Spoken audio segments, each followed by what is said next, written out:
I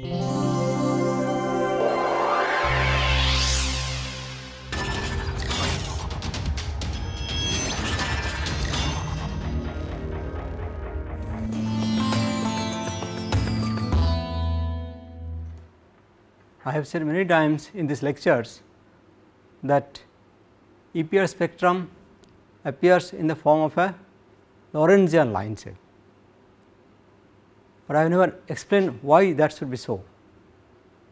So, today we are going to learn and see how the spin relaxation processes actually decide the line shape. So, before we start, let us look at the concept of magnetization today little more carefully. Earlier I have used the term magnetization without defining it very rigorously. So, for that let us consider not a single spin, but a collection of spins, something like Avogadro number of spins which are typically used in an experiment. So, as this many spins are put in a magnetic field, they will point along various directions given by their allowed angular momentum and allowed values of the magnetic moments. So, we know that mu is a magnetic moment for an electron. This is given as minus G E beta E S, and so S can take various components in a magnetic field. So, ms values are given as minus s to plus s, changing in units of 1. So, for a spin half system, for example electron, if I have got larger number of spins, then ms takes well plus half or minus half, and we know by now that in a magnetic field which is pointing along, let us say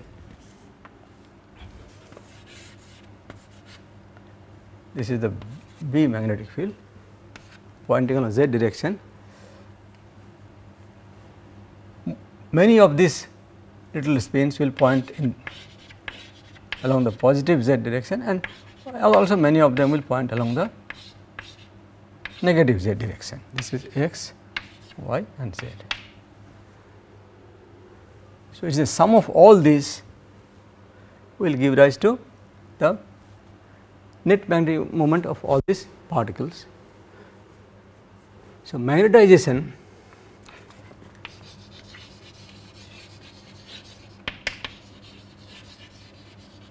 is defined as total magnetic moment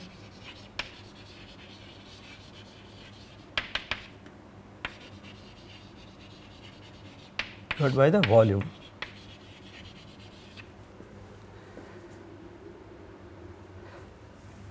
Now, total magnetic moment of course has to be obtained by adding all these individual magnetic moment of the individual particles.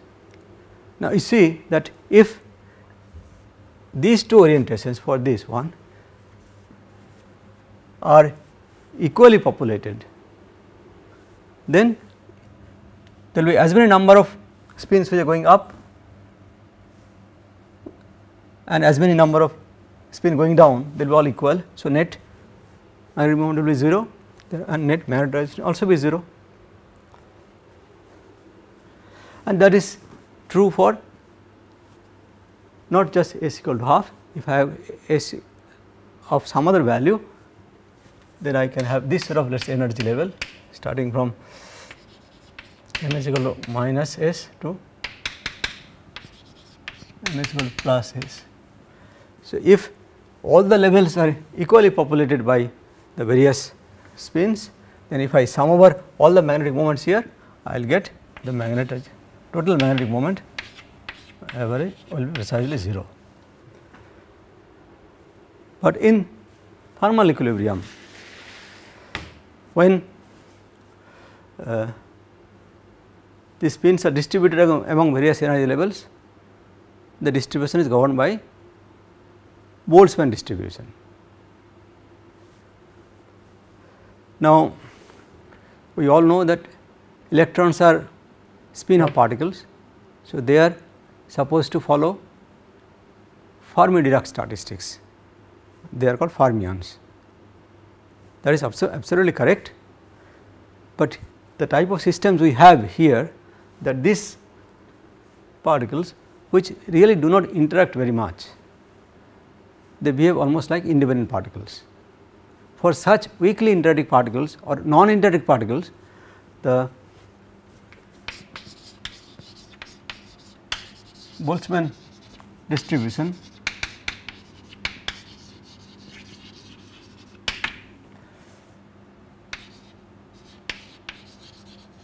works equally well. So, we will use this distribution to find out how these various particles will be distributed among the various MS values. Is the lower level will be more populated than the higher level, this will be a little bit less, it will be still less, this will be still less, this is the least populated one. So, now if I add all the magnetic moment, the net result is not going to be 0. Therefore, the system will have a net magnetization. So, each of these MS values will have its own energy associated with that is given by G beta E. If B0 is the magnetic field which is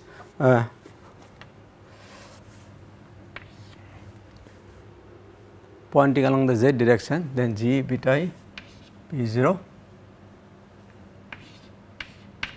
Sz is the energy corresponding to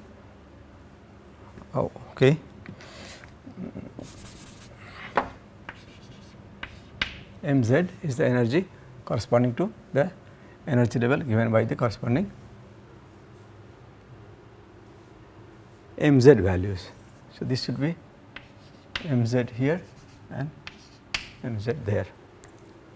So, we know that for Boltzmann distribution, the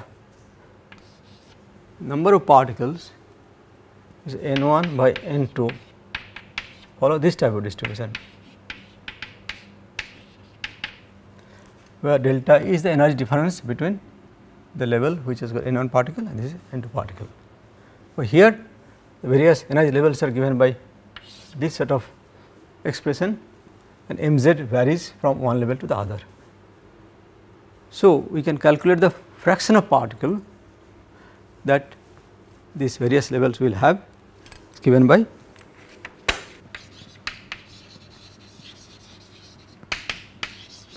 let us call it spin population.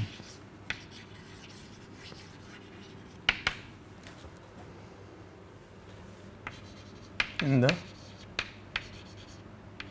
MS or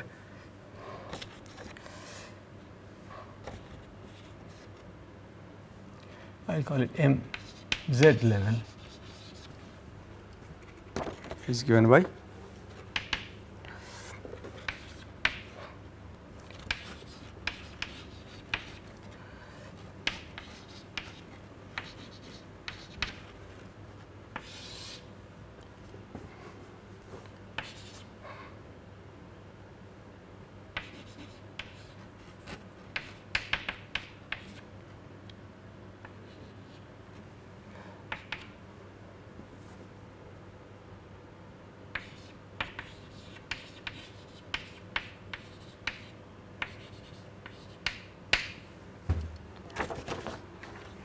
this is understandable that this is the sum of all the possibilities. So, that is a normalization factor. So, this ratio gives the fraction of population at a level which is characterized by the value of Mz. So, if we take sum over all Mz, this is the total likelihood.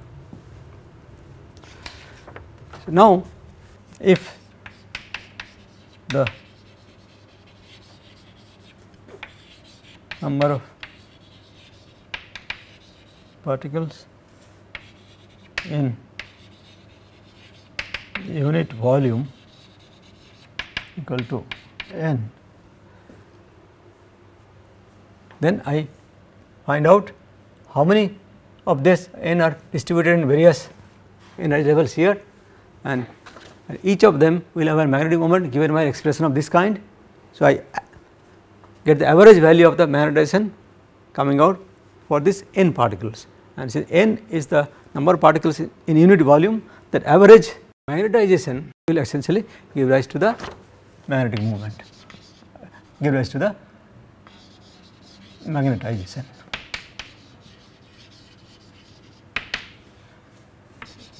M is therefore given by this n times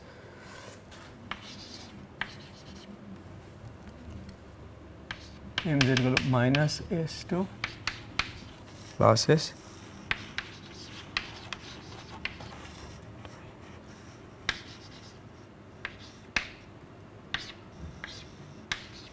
e to the power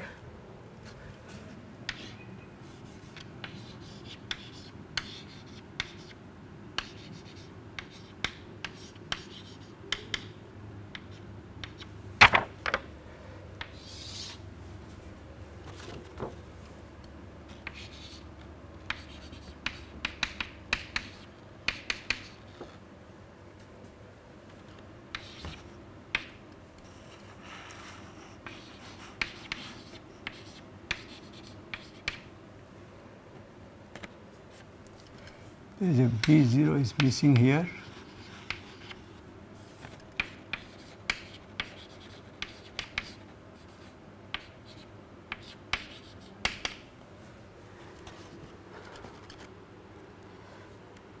So, that is it. So, if we can simplify this thing and get some sort of decent looking expression, that will be the magnetization. How do I make it decent looking? Here the energy gap between these various states are of the order of this G beta B0 type of thing, and for typical magnetic field of B0, let us say about 3000 Gauss, and G is typically 2. This factor, that is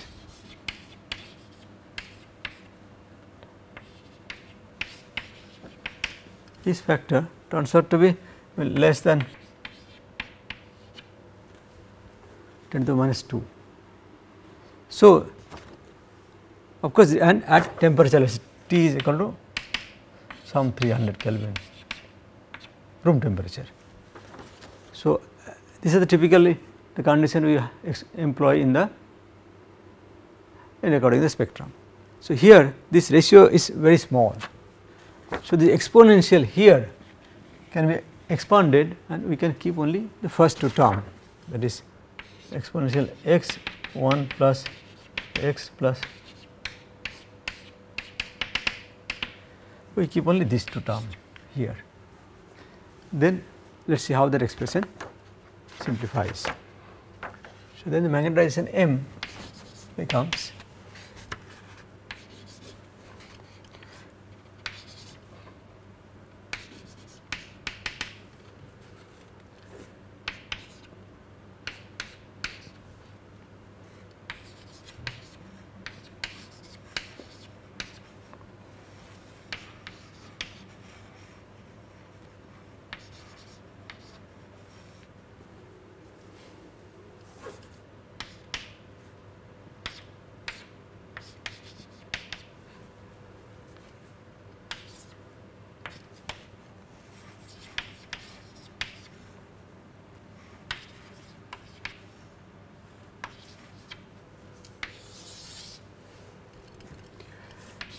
and the denominator is mz equal to again minus S2 plus S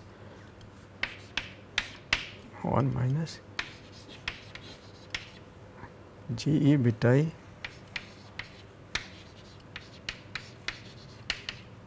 mz by kT. Now, here when this summation is carried over this term here you see that this will take all the values from minus s to plus s within interval of 1. So, this sum will be 0. In the same way, when this is summation is done over this term, then again mz takes all the value from minus s to plus s, this sum will be exactly 0. So, but this number 1 will be added to s plus 1 times. So, this is equal to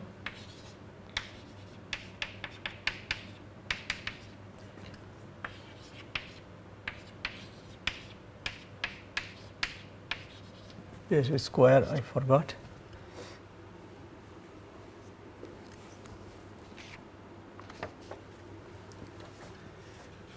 This square comes from this reason that there is one here and then other one comes from the expansion here. So, we multiply these two, so that this gives rise to square of that one.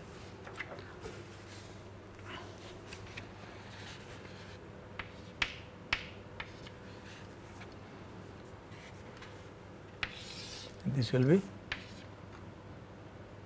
2 s plus 1.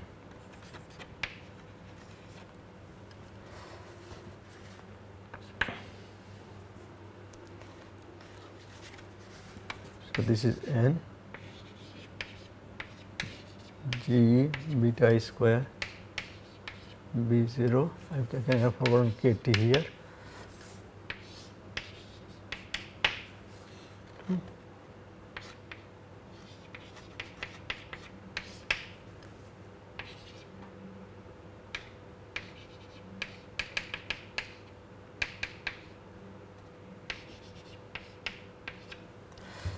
This one.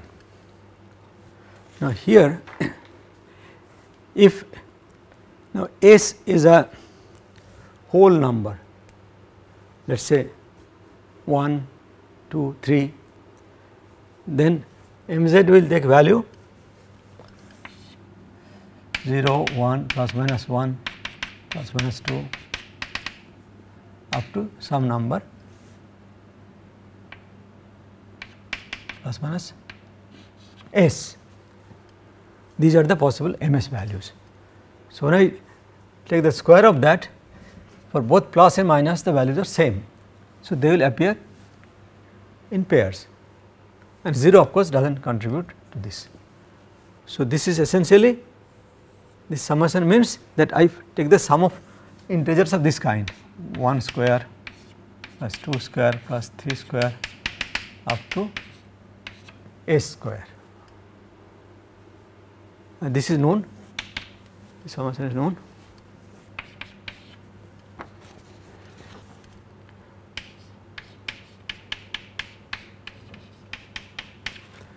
This is the summation of this, but since this appears in pairs, this summation will be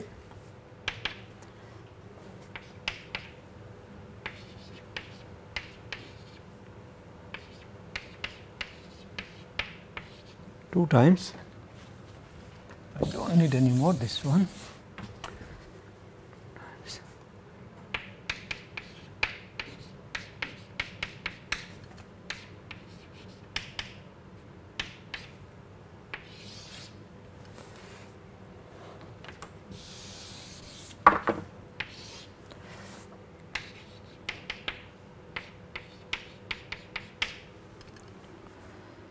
So, what I get from here, these two cancels well and this gives 3.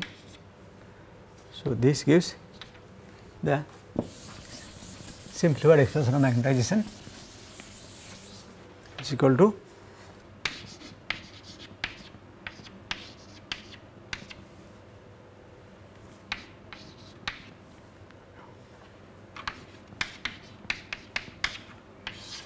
this is s into s plus 1 by 3 k T. So, this is the expression of magnetization.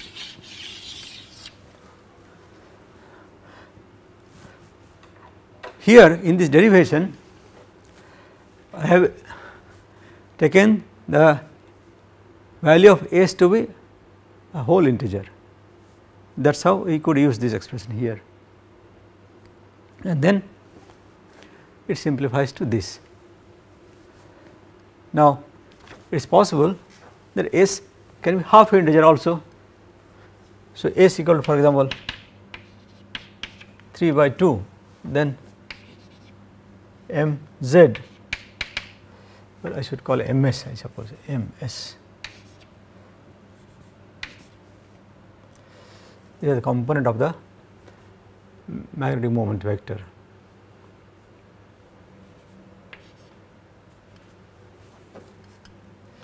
Here also. So, m s will be minus 3 by 2 minus half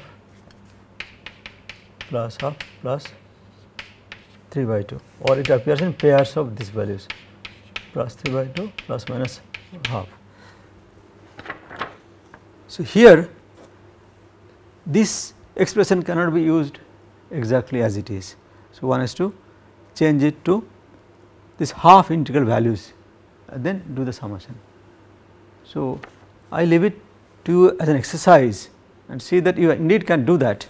Just cleverly manipulate this summation here, and then everything will be very similar, because this m z square appear there. So, all the values will appear in pair and same. So, I leave it to exercise and see how you can do the summation here. Now, it turns out that even if the S is half integer, this is still valid, same expression is valid there. So, this is true for all possible values of the spin angular momentum quantum number.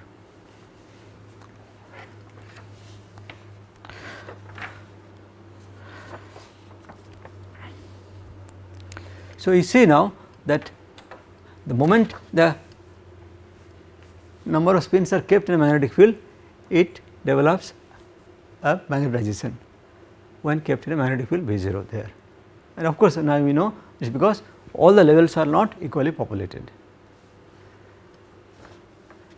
So, there is a term called susceptibility or magnetic susceptibility, which is related to magnetization in this fashion.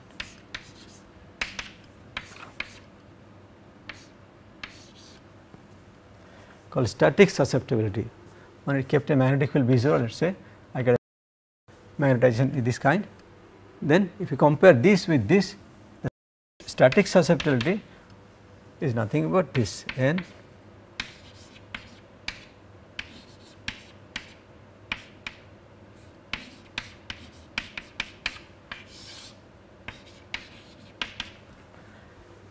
this you should be able to recognize that this is nothing but the Curie law.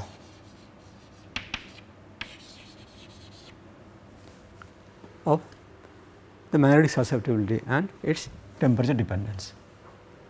So, if the external magnetic field is along the z direction, the net this magnetization that we have calculated, this will also therefore point along this z direction. So, if I have another color,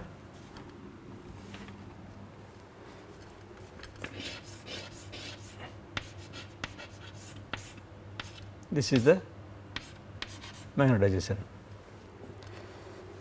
So, at equilibrium, therefore, this magnetization points along the direction of the magnetic field. Now, if it so happens that something is done to the system and we disturb the orientation of the spin in such a way that this magnetization does not point towards this direction and points some other direction. In other words, what I am trying to say is that, see, at thermal equilibrium, this magnetization, which is considered a vector quantity because it has a direction and also magnitude, has only the z component.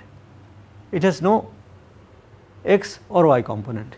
So, at equilibrium there is no x or y component, but it is possible that we can disturb the spin system such a way that this magnetization can have x and y component also. This m now magnetization vector has this component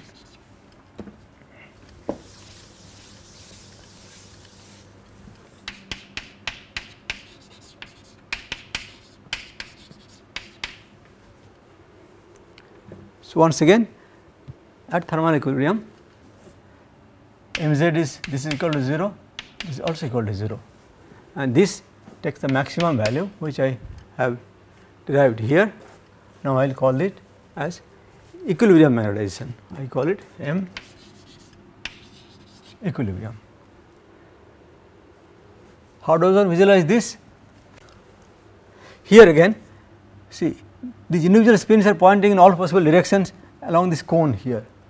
So, if I take their projections on the xy plane, they will have all sorts of orientation here. There will not be any preferred orientation of this. So, naturally sum of this is going to be 0 for both x and y component. So, any spin distribution which changes this magnetization from the equilibrium value to some other value can in general produce non-zero value for this and this and a value which is different from the equilibrium value. So, here the spin relaxation process is going to restore this population to the thermal distribution here.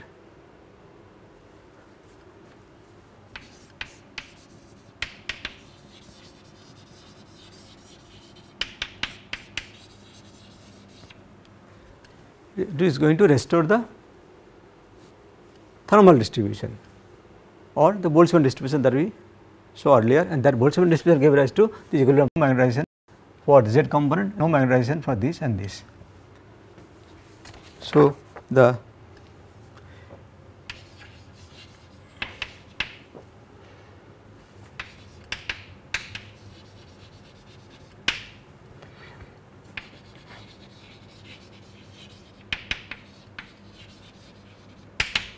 magnetization, which is, if you write it this way, a 3 component 0 0 M equilibrium, and if I have got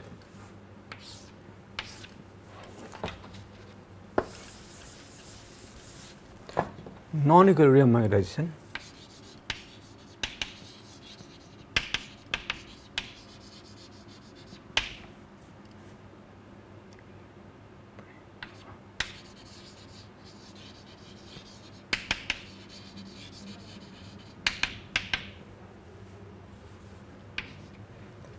let us say M x not equal to 0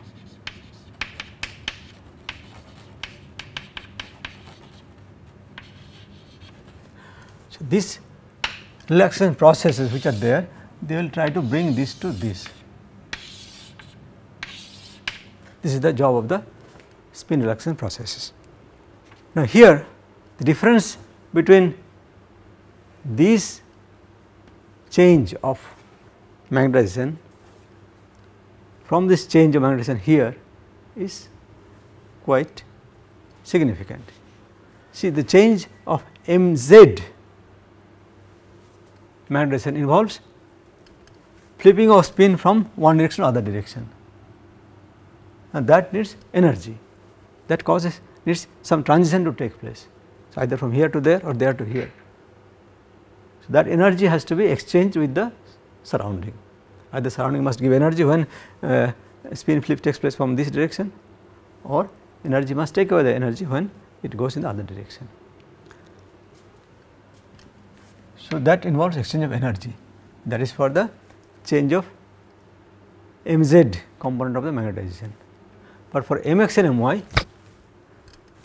is to bring back this sort of random distribution of the spins in the xy plane. All is necessary is that these various orientations rearrange among themselves. So, that does not need any exchange of energy with the surrounding. So, these two processes do that, just rearrange all the spin orientation in such a way the net mx and my component is 0. So, we therefore characterize them by two different terminology and give different time constant for their processes. The time constant for these processes are given by certain time constant. I call them define them in a moment, but importantly Felix Bloch, he proposed that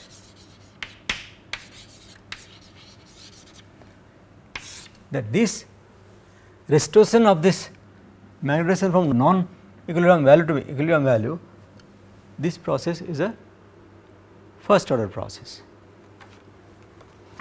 so which looks like this.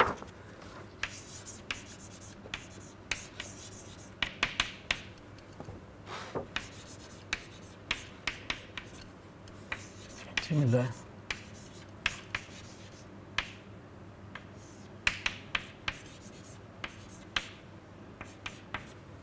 And d mz by dt is equal to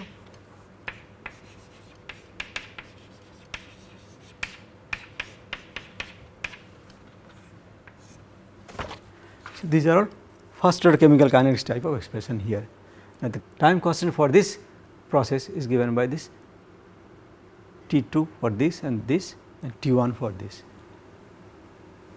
So, the reason for these two being different from this is I already mentioned that this involves energy exchange with the surrounding. So, the processes or the mechanisms which makes this process to take place supposed to be quite different from the mechanisms which makes this process to occur.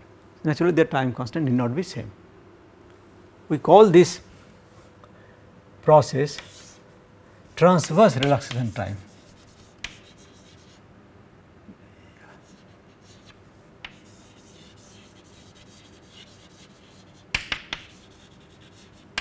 And this is called longitudinal relaxation time.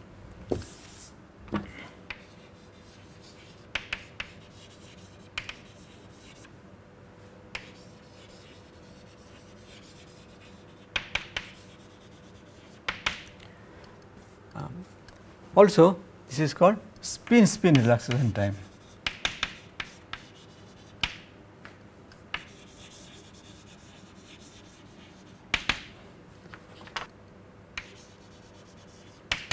And this is similarly called spin lattice relaxation time. The meaning is clear that energy exchange between the spin system and the surrounding is involved. Lattice is a general term to designate the surrounding or anything that is other than the spin system. We have seen earlier that the time evolution of a magnetic moment in a magnetic field follows this sort of relation.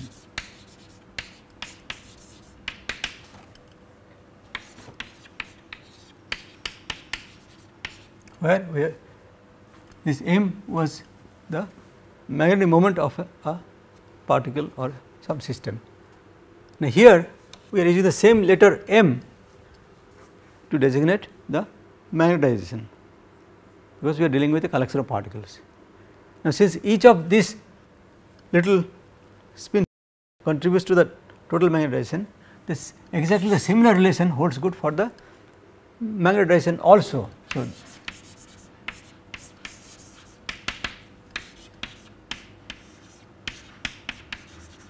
where this is the magnetization.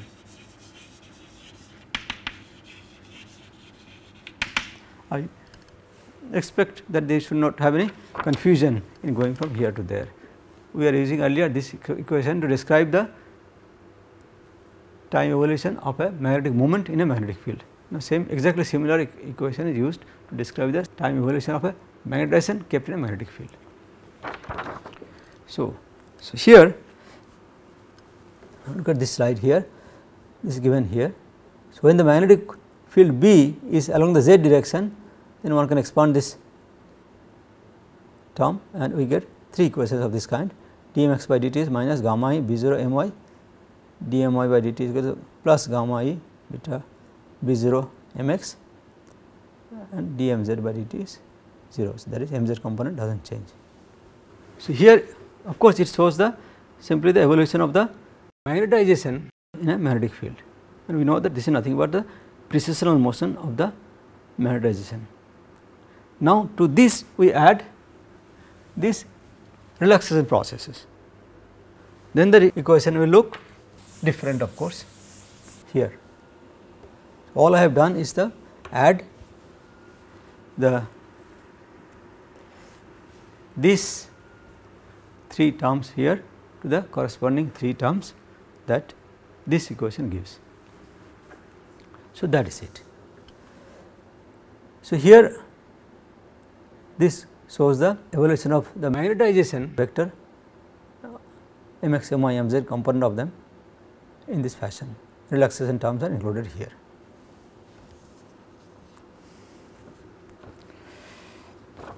But in a EPR experiment, along with this B0, we also apply an oscillating magnetic field in the xy plane to cause the transition. So, this oscillating magnetic field rotates in the xy plane with a frequency omega.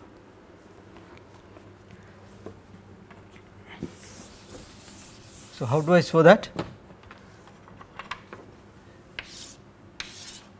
So, this is my xy. So, this B1 is the oscillating magnetic field. It starts at time t equal to 0 around the x direction and it starts rotating in the xy plane about the z direction at an angular frequency omega. So, after time t, the angle that would form here will be, let us call theta. So, theta will be equal to omega t. So, at this time the x component of this is given by this and y component is given by this. So, here therefore, that B1 cos omega t I B1 sin omega t j and be thought of as the B1 vector. This is the one which is applied along the xy plane and it is moving around the z axis with an angular velocity omega. This is precisely the type of vector expression this will have. So, in this case the magnetization sees 2 fields, one is due to this, other is due to this one which is appearing along the z direction. So, the total field B seen by the magnetization is given by therefore I cos omega t, this is x component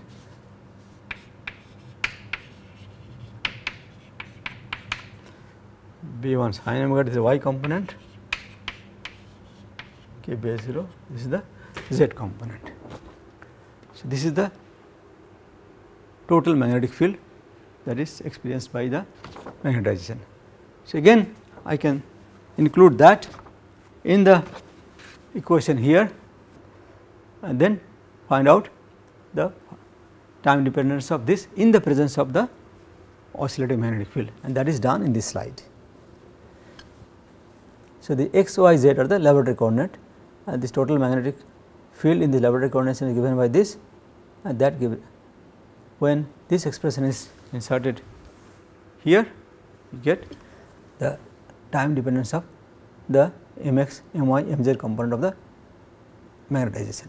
So, we will try to solve it using some special technique. At this stage let us summarize what we have done. We have taken a collection of spins and then when they reach thermal equilibrium the different energy levels have different number of spins. So, using that information we collected the static magnetization or equilibrium magnetization which appears here. Then we introduced this Bloch's idea of the first order chemical kinetics type of term which can restore the non equilibrium magnetization to equilibrium magnetization, and he introduced these 2 different time constants for that. and finally, we got this time dependence of the magnetization in the presence of all the magnetic fields that the magnetization sees.